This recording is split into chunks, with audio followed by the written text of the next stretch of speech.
बहनों को पूछना चाहता हूँ, मेरी प्यारी बच्चियों, आपके पियर में कार हो, उपकरण व्यवस्थित हो, वैभव हो, सुख हो, और आप कार में घूम के अधीन हो, मर्सिडीज BMW में जाने वाली हो, और आपका पति जब ससुराल में आई तो नुकसान के कारण साइकिल चलाने वाला बन गया हो, तो आप उसको ताना मारोगी कि प्रेम से साइकिल में पीछे बैठ जाओगी?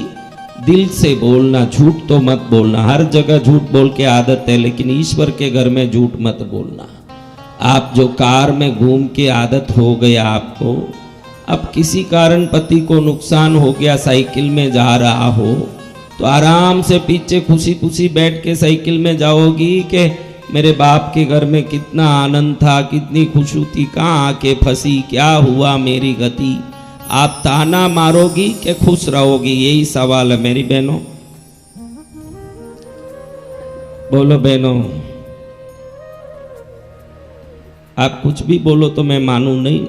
मैं तो ये जानता हूं कि आप क्या करोगे। बाप नहीं जाने के बेटी कैसी है, बाप से ही तो बेटी आई होगी, तो इस बाप को मेरी बेटियां कैसी है अच्छी तरह पता है, अच्छे से पता है।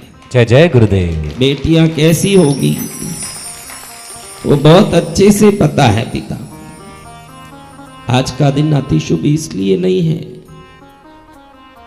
कि किसी देवों का दिन है, इसलिए है आज के एक ही दिन में हमको संस्कार, सिद्धांत, जीवन और आत्मज्ञान चारों का एक साथ सीख मिलता है प्रभु शिव के विवाह से। जय जय गुरुदेव। देखो, जितने भी लोग प्रेम विवाह करते हैं, ये प्रेम विवाह क्या आत्मा का होता है? प्रेम विवाह किसका होता है बहनों? बोलो मेरे भाइयों, आप भी बोलो। शरीर के आकर्षण का। और किसका होगा? शरीर के आकर्षण से ही प्रेम विवाह होगा ना। तो ये प्रेम विवाह करने वाली बुढ़ियों से क्यों नहीं करते? जवान लड़कियों से ही क्यों करते हैं? अगर तेरा विवाह का बंधन पवित्र है और आत्मा का संबंध है, तो किसी 90 साल की बुढ़ी से कर ले विवाह। 18 साल की लड़की क्यों चाहिए? वो सुंदरी क्यों चाहिए? क्योंकि ये मात्र शरीर का आकर्षण है। क्या है? देखो भगवती कैसे भगवान ढूंढी। आज स्वयं भगवान शंकराचार्य, आदि शंकराचार्य कहते हैं कि भगवान ने हलाहल विष का पान कर लिया और वह कहां टिक गया? नीचे क्यों नहीं उतरा?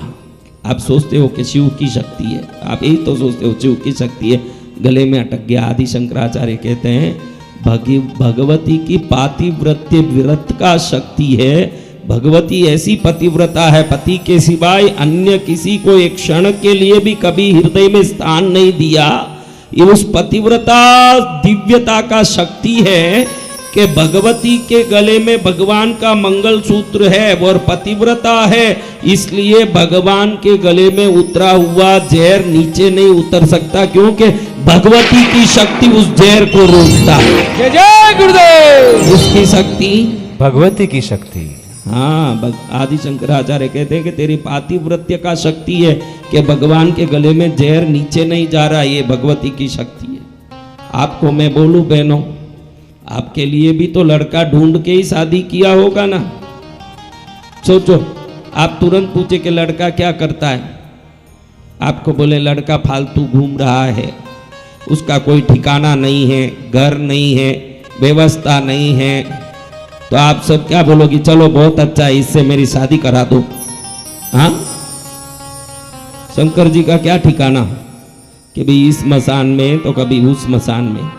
अब बबूत रमा के नाग ऐसे लगाएं गले में। भगवती और भगवान के बारे में कहा जाता दिव्यांबराय च दिगंबराय। भगवती दिव्य वस्त्र पहनने वाली है।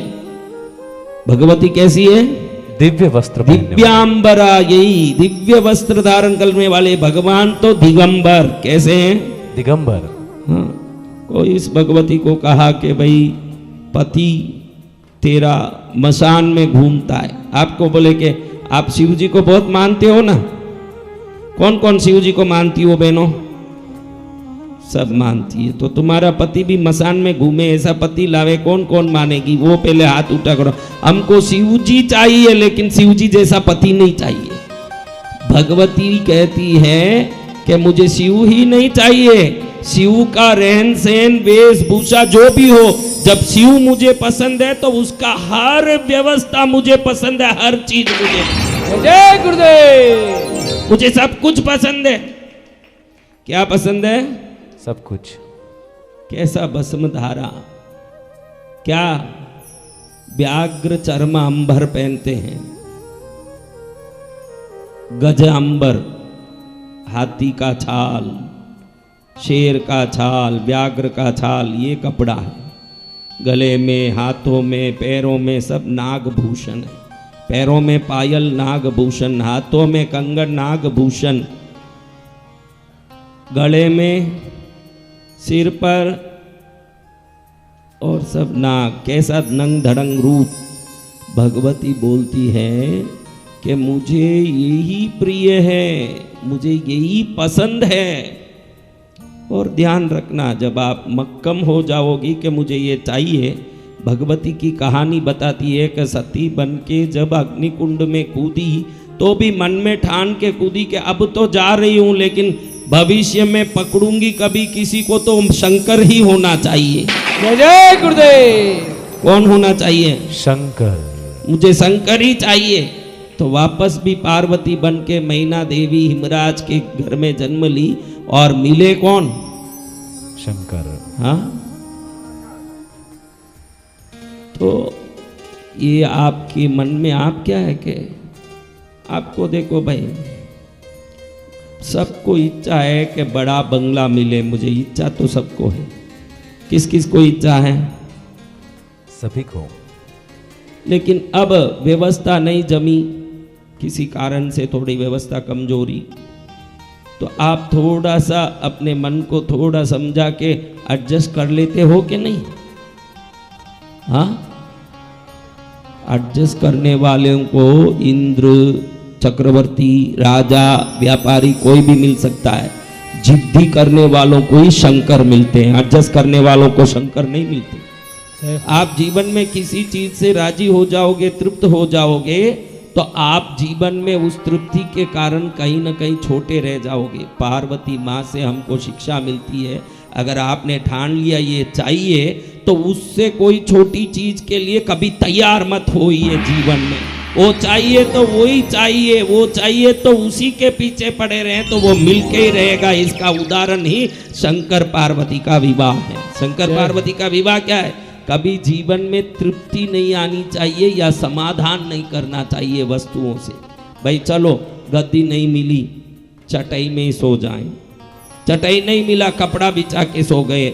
यानी आप अगर ऐसे तैयार हो जाओगे, जो व्यवस्था मिली उसमें राजी होने, तो फिर ब्रह्मांड आपको अद्भुत चीजें कभी नहीं दे सकती। वो कभी चटाई भेज देगी, कभी कभी कपड़ा भेज देगी, और आप जिद्दी से बैठोगे कि मुझे तो गद्दी पर ही सोना है, तो फिर पूरी कायनात आपके लिए मेहनत करेगी वो गद्दी लाने के लिए। जय जय गुरुदेव। ये ब्रह्मांड का नियम है। जब आप पूरी तरह से अपने मन को मजबूत कर लेते हो कि मुझे यही चाहिए, तो उसको आकर्षित करने की ताकत आपके अंदर प्रकट होती है। यही पार्वती शंकर का विवाह है।